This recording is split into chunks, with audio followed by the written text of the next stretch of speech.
Hi, my name is Mr. Casey, and I am here with Amber, who is one of our English teachers. How are you doing? Good. How are you? Excellent. Good. So I wanted to have you on today and talk about just a little bit about who you are and about Whitmore School here. So you're an English teacher. How did you come to be an English teacher? Well, as far as my education, I have a bachelor's and master's both in education from Eastern Kentucky University. And my bachelor's was actually in deaf education, so Okay. sign language. But that had a middle school English emphasis. And then I enjoyed the English part so much, I pursued that for my master's.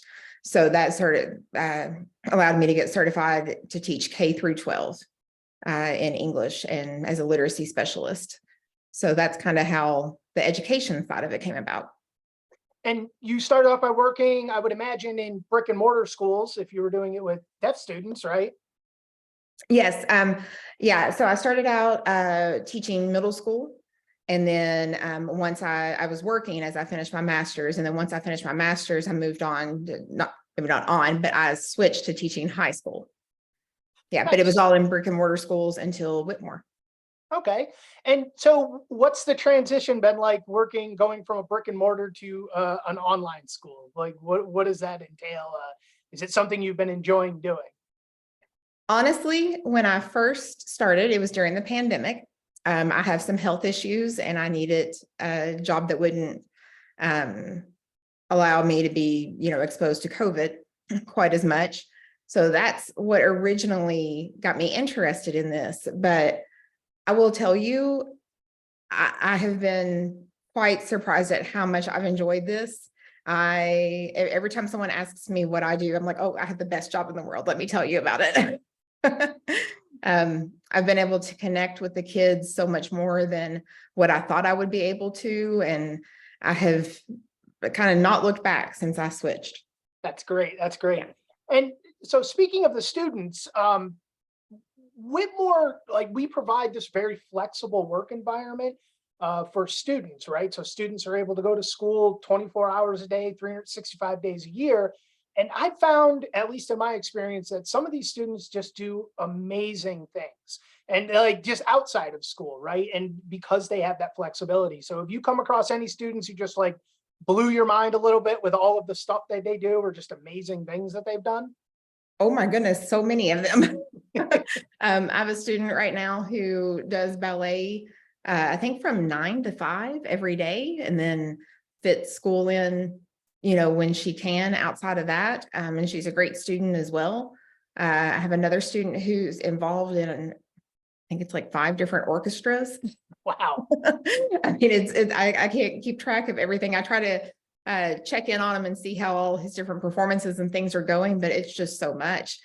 So yeah, and then other students who do martial arts competitions and will be gone for like 3 months at a time doing those. And so it's just really interesting the hobbies and passions that they're able to pursue because school allows them the flexibility to do so.